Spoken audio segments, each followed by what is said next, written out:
As manchetes dos jornais e noticiários de rádio e televisão brindam-nos todos os dias com notícias belíssimas. Real chega a deflação este mês. Inflação deve chegar a zero. Será que isso é verdade mesmo? Será que está havendo mesmo estabilização?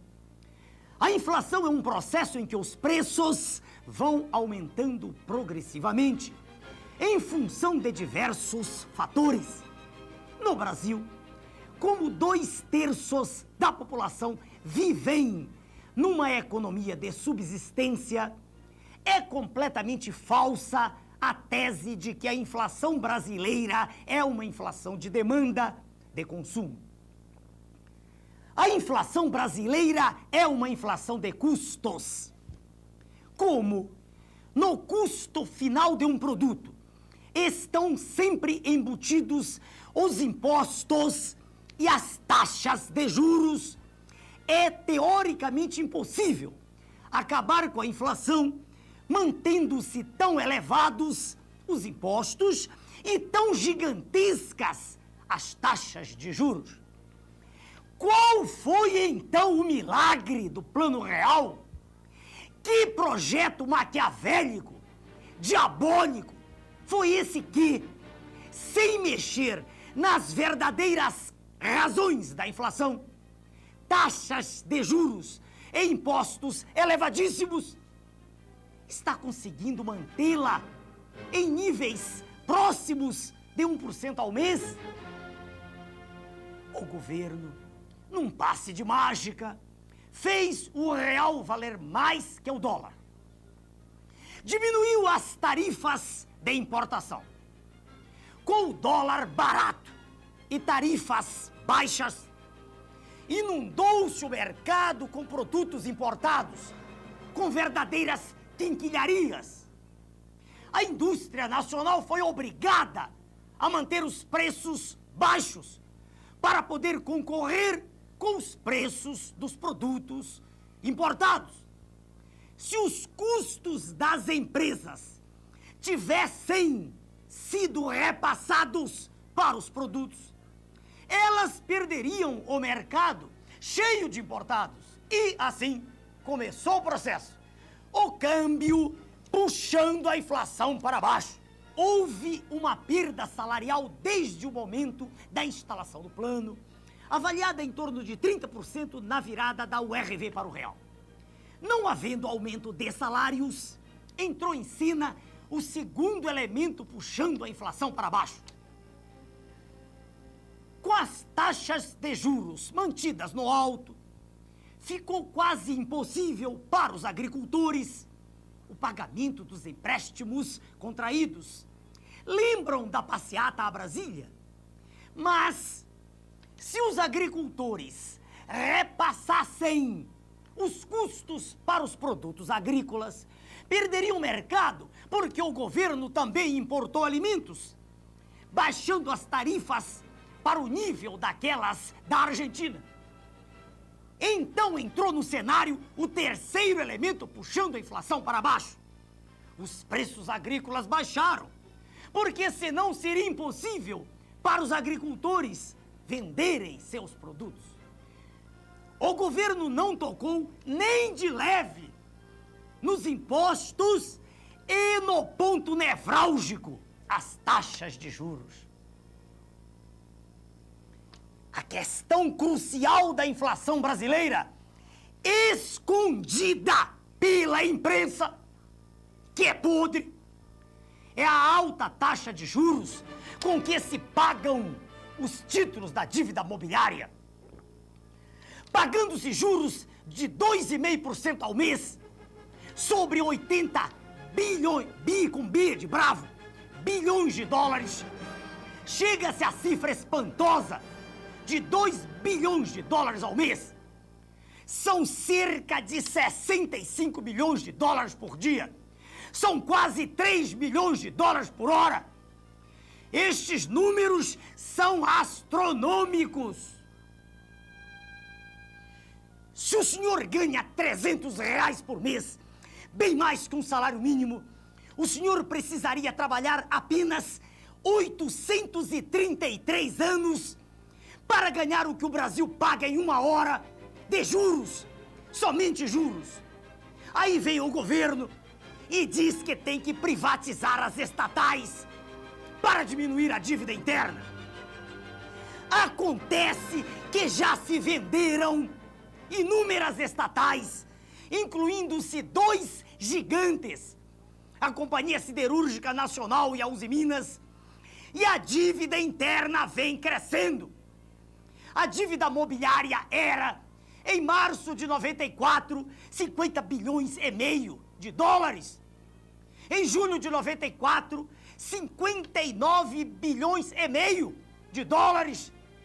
Em julho de 95, com o ano do maquiavélico Plano Real, já era de 82,2 bilhões de dólares. Agora eu pergunto, do que adiantou vender as estatais?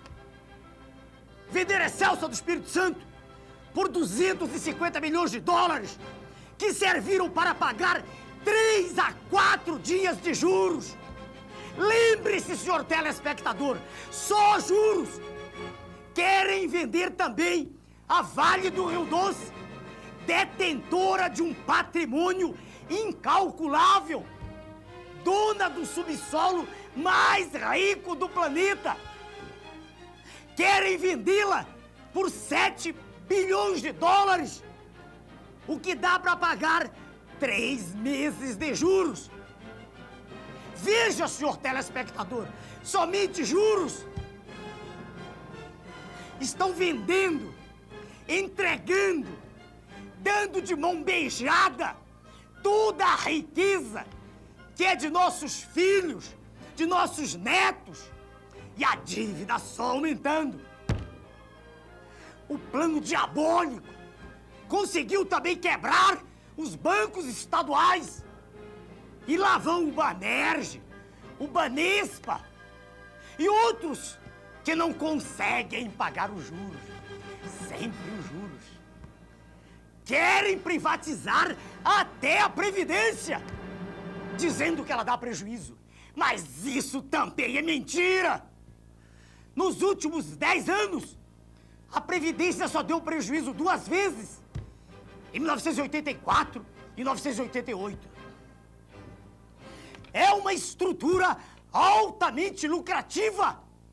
E por isso eles querem privatizá-la. É apenas mais um lugar para onde o povo quer estender mais um de seus tentáculos. Eles dizem que as taxas de juros têm que ser mantidas altas para atrair capitais, porque existe um déficit público. Mas não dizem que só existe déficit público por causa do pagamento das altas taxas de juros.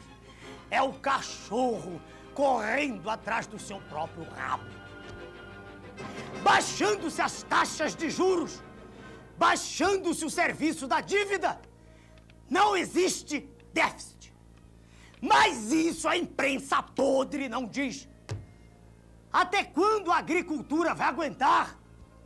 E a próxima safra já será menor. Até onde as diversas classes trabalhadoras vão suportar as perdas salariais? Até que nível vão fazer descer a atividade industrial? Quantos milhões a mais de pessoas estarão desempregadas? Já são cerca de 10 milhões de desempregados. Segundo o levantamento realizado em várias fontes pelo ilustre professor Marcos Coimbra, conselheiro e perito de economia da Escola Superior de Guerra e membro do nosso partido. E o senhor comerciante, até quando vai aguentar? O senhor que ganha um salário mínimo, que sempre ganhou apenas para comer, comendo mal.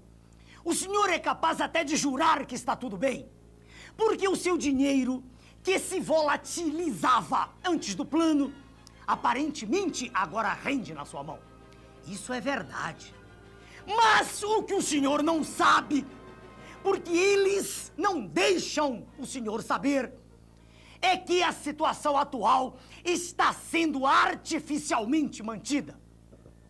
Mais à frente, o plano vai estourar com certeza. Não dá para dizer em que momento isso vai ocorrer. Eles já quebraram a agricultura, criaram uma inadimplência monstruosa.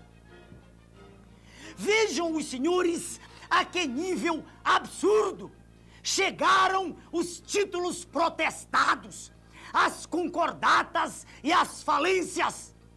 Não por culpa dos devedores, mas pela impossibilidade absoluta de quem trabalha, de quem produz, concorrer com a agiotagem institucionalizada pelo governo e aplaudida pela imprensa, que é podre. O plano é destruidor, cínico e desumano. Destruidor porque está deteriorando toda a atividade produtiva do país. Cínico porque se apresenta como a salvação, quando na verdade está levando nossa terra para o abismo.